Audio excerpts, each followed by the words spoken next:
information. Yeah, Rome tebamuzimbira mu lunaku lumu. We shall continue laying the bricks. Okay. Nga kati bwenkola. Nga kunnyonnyola nti naddala abayimbi ffe tulina obuzibu. Copyright weeri. Incidentally njagala okubategeeza. Si wakanya amendment ya Copyright Act ye tulina. But it is good as it is. And it can serve the purpose as it is. Naye olwokubanga tulina ekintu ekyagala okugamba nti nze nina ekyenjawulo kyemmanyi. Kirina obuzibu ekintu ekyo. Ffe we twakolera etteeka erya 2006 lino lye twamendinga kati. Nga Bungereza ekozesa eryaffe erya 1964. Yeah. Nga Bungereza lye ekyaliko. Oh my God. Naye nga ffe tugala terikola era teriyamba era of course lyali shallow. Naye nga tekitegeeza nti terikola. Nga musobola oddikozesa. Era bo nga balikozesa. Naye netulijjawo netuleeta epya. Kyenkana tetulikozesezza. Tulivuma bbi. Abamu bagamba teririiwo. Naye nga ate abalikozesezza basobodde okubenefitingamu. Waliwo abantu abawawaabira, abantu abadde ba infringing their rights, kooti ne zisala ne baliyirirwa. Muteeka eri. Ate sente si ntono nyingi. So, supportinga nnyo ekyokulikyusa, kubanga definitely mulimu obuntu bwe twagala bayongeremu okwongera okutuukana n'embeera y'ensi. Naye nga bwe biri kati era bikola. So kyengezaako okunnyonnyola nti abayimbi tukkirize okukwatagana n'okukolera awamu lwe tujja okufuna ebirungi ebingi. Bingi nnyo ebiri mu sekita yaffe eya music. Bingi nnyo tobimalaawo. Kubanga content ensi yonna kati kwetambulira. Inawantu tutunga tumaliriza. Being one of course the leader mu sectors ez'enjawulo kimanyi bino birage nnyo. Oyogedde ku togetherness in the artists. Naye nga mulimba artists nga ye awuza kimu nti ate ne balidda bennyini in these departments nabo tebeesigika. How true could be that nti leaders abamu ate bavaako obuzibu? Ono agamba nti gundi teyeesigika. Ye yeesigika. Okay. So okwesiga is relative. Naye nga bwe nakugambye nti frameworks zetutalina ezimalawo bulungi. Nze seetaaga kwesiga. Bw'obaga gw'oli mu kifo kola omulimu. Bw'osobya amateeka gagira ki? Gaba gakwata. So ekyo gamba nti gundi simwesiga. Gwani lwaki oyagala okumwesiga? Gwani gwe Katonda tugambe nti gw'otunula emitima gy'abantu omanye nti ono yesigika. Ye gwe kennyini weesigika bakwesiga abalala. So okwesiga kuli relative. Oba bakuwaamu okivuga? Sinakyo kyokka. Mbyokola. Abantu oyinza okuŋŋa nti Wassula oli mubbi. Gwakiŋŋamba nga bava kukuba miggo oli mubbi. So n'olwekyo ekikulu si kunneesiga oba si kwesiga bakulembeze baffe. Ekikulu kukola bituufu. Kasita okola ebituufu gwe nga memba. Kati n'abalindawo mu kibiina ky'olimu ng'alina byakola ebikontana n'amateeka. Awo amateeka bwe gatuyambira. Bwe gaba tegaliiwo awo obuzibu bwe buva. So what is important kwe kufuna legal, regulatory ne gundi frameworks ezo zituyambe okubeera nti sekita yaffe efuuka industry nti zo ze zitulungamya. Nze bwe mba nva wano nensanga jamu wali ku Nile Avenue kuba nfuluma nina kudda ku left. Naye nga ndaba jamu mungi ate ng'ezikirira emmanga zibisijjaga sayida.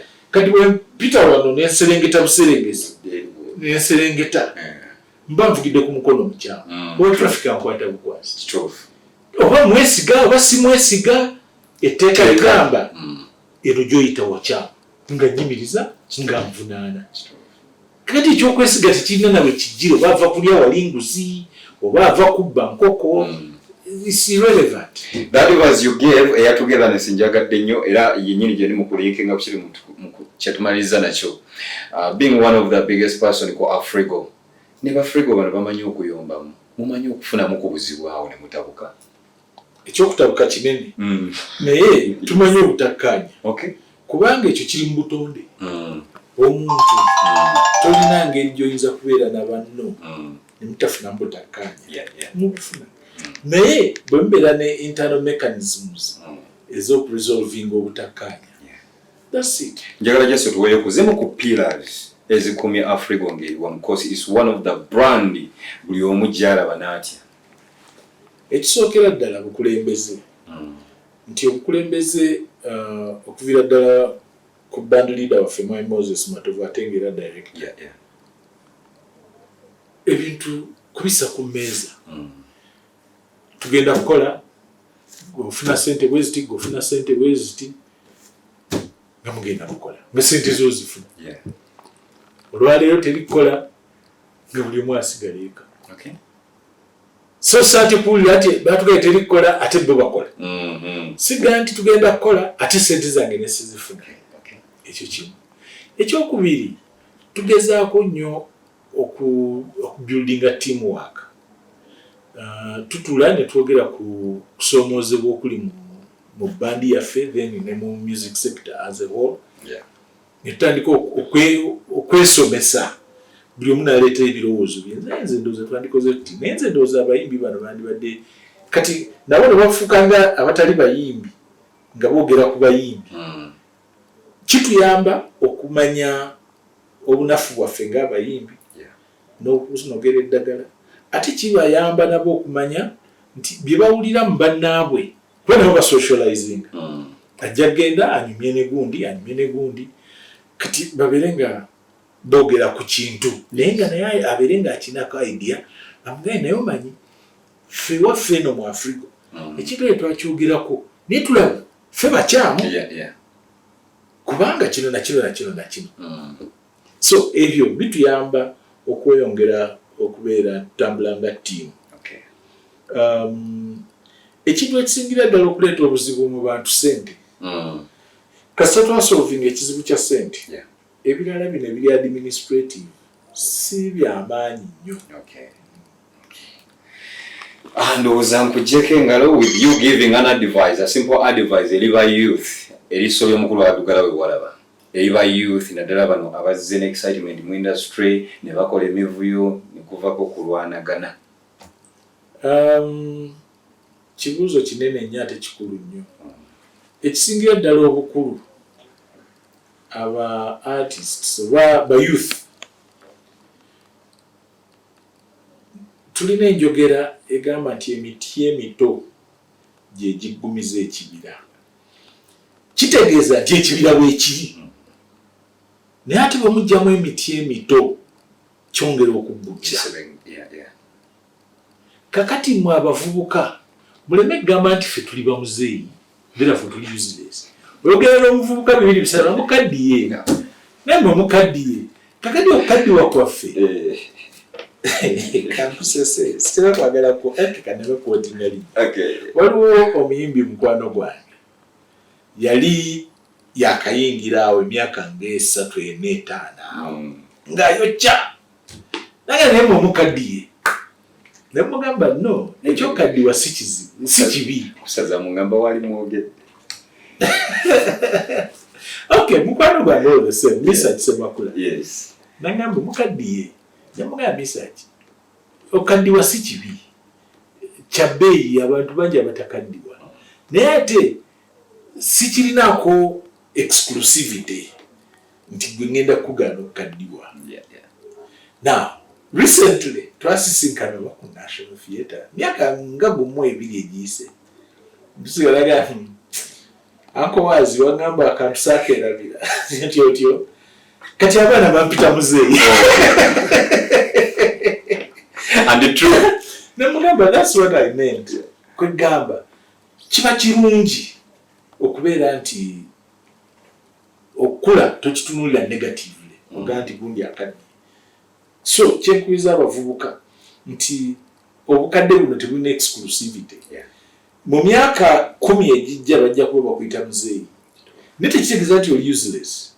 Era kakati abantu bangi nnyo bagenda ne beebuuza ku Mesach bangi nagenda omwana naye muzeeyi papa wano olaba otya wano olowooza tukole tutya nabawa amagezi agabazimba. Kyekituufu ekyo kye mulina okukola. Bano abantu abakuze mubeeyambise ng'abantu abagenda okubayamba okuggumiza ekibira. Mwe abato mulese new life, mulese new blood. Kirungi era tukyagala. Naye bano abakulu balina experience, balina knowledge egy'okuyamba nti ebyo line by'okutta enfu nange nagikwatako. Tuleme kuddawo buli kaseera nga tulinventinga wheel. Ekiyumpira baguvumbula dda. Tekikwetaagisa kuddamu ga nti enzige eno tuddemu naffe tugivumbule. Tulina byeggwa ddala. Tulina ekyo gigattako. So I think as Biabunzika, I just wanted you to say bye-bye to people watching. Kale nsanyuse nnyo okubeera ku mukutu guno era ndowooza emboozi yaffe eno tetukoze bubi kasubire tulinamu kye tuyize naye nga mu byonna ekintu kye nsinga okwagala bwe munaaba nga mukikoze kye nnaasanyukira ennyo kwe kumanya nti agali awamu ge galuma ennyama. Mulekeraawo okulowooza nti gy'okoma okukola obukundikundi obubiinabiina obuntuntu gy'olowooza nti industry eneefuuka industry ejja kufa bufi. Twegatte wamu tumanye nti tutambulira wamu ekigendererwa kyaffe kiri kimu tujja kugaggawala tusingira ba Bill Gates. Wow.